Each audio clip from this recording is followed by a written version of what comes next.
Bienvenue à cette session d'information sur DBS Télévision.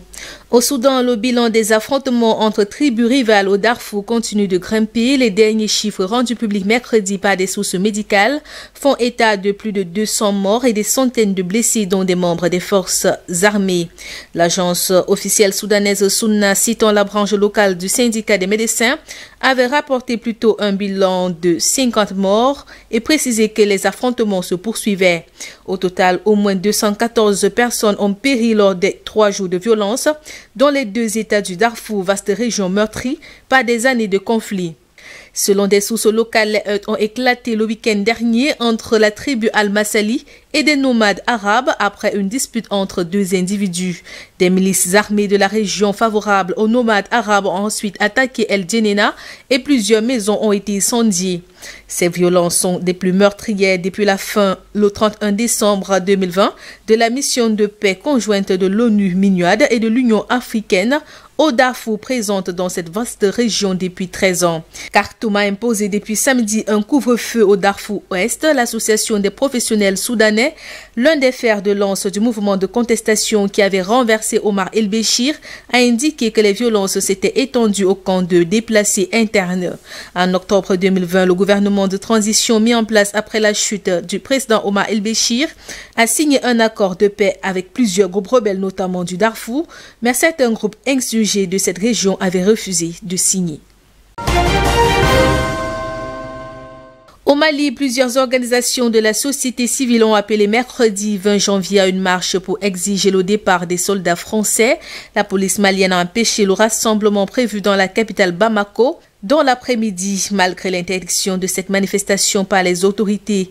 Officiellement pour des raisons sanitaires liées à la Covid-19, plusieurs dizaines de personnes se sont rassemblées sur la place de l'Indépendance, lieu emblématique des manifestations dans la capitale malienne. Bon, nous, aujourd'hui, nous avons compris que l'autorité a plus besoin d'un soutien populaire que d'une confrontation avec la population. Donc c'est dans cette logique-là aujourd'hui que nous avons décidé de surseoir à cette activité aujourd'hui. Mais nous allons continuer le combat d'une autre manière et ensemble avec l'autorité. Dans un discours, le président de la transition Bandao Amash de cette célébration a affirmé son soutien à la présence des forces étrangères au Mali. La France est présente dans ce pays dans le cadre de la lutte contre le terrorisme à travers sa force Barkhane, lancée depuis le 1er août 2014.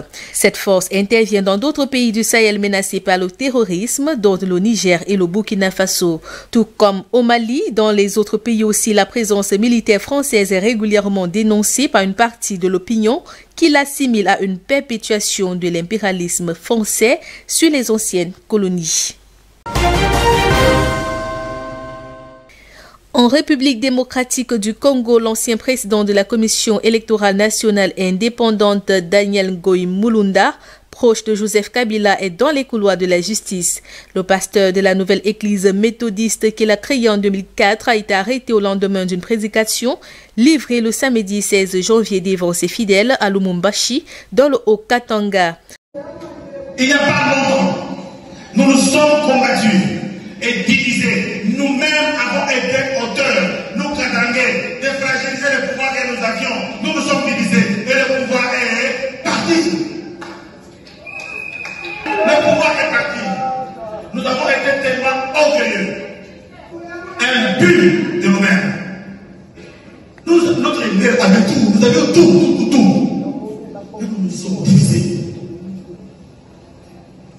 Chers Katangais, si nous ne prenons pas conscience de qui nous sommes, de quoi nous possédons, et ce que nous pouvons devenir, nous n'allons jamais garder cette terre.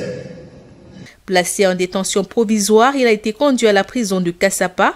Il lui est reproché d'avoir tenu des propos tribalistes et sécessionnistes à l'occasion de la messe en mémoire de Laurent Désiré Kabila. Dans les éléments à charge retenus à son encontre par le procureur de la République consulté par nos sources, le pasteur protestant homme politique est accusé d'incitation à la haine tribale, de propagation de faux bruits et d'avoir porté atteinte à l'intégrité du territoire national. Les rassemblements des députés katangais estiment que son arrestation est contraire à l'avènement d'un état de droit et marque un recul démocratique en RDC. Dans une déclaration faite mardi à Kinshasa, les élus du Grand Katanga exigent donc la libération immédiate et sans condition du pasteur Daniel Ngoï Mulunga. Au Ghana, le président Nana Akufo-Addo, réélu pour un deuxième mandat consécutif à la tête du pays, a réduit le nombre de ministères à 29 contre 36.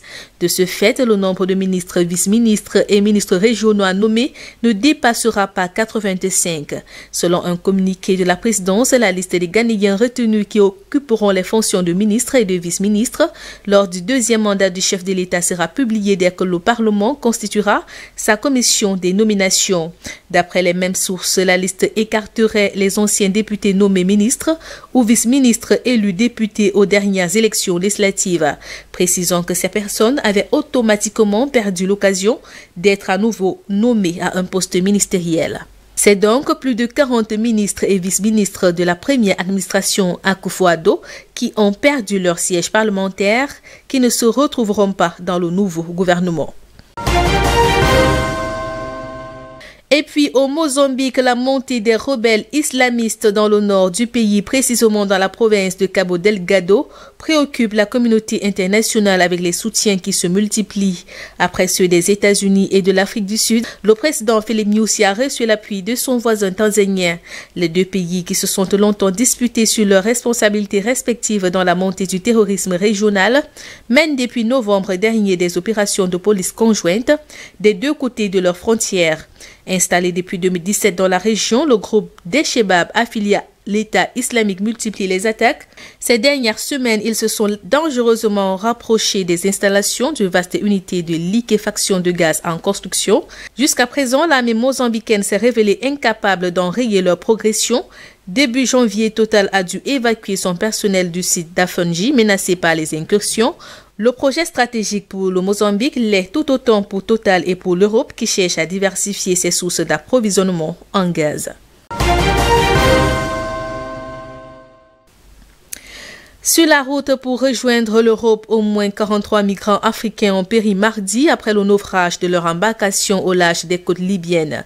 Selon le bilan communiqué mercredi par l'Organisation des Nations Unies, 10 autres ont été secourus. Ces survivants, principalement issus de Côte d'Ivoire, du Nigeria, du Ghana et de Gambie, ont indiqué que les hommes qui ont péri étaient tous originaires de pays d'Afrique de l'Ouest.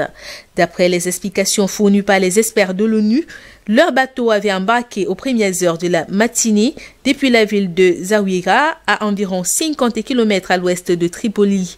Le moteur du navire se serait arrêté quelques heures après le départ et l'embarcation aurait chaviré en raison de l'état de la mer. Plus de 1200 migrants ont péri en 2020 selon l'Organisation internationale pour les migrations au large de la Libye. C'est sur les images de ce nouveau naufrage que nous mettons un terme à cette édition. Merci de nous avoir suivis.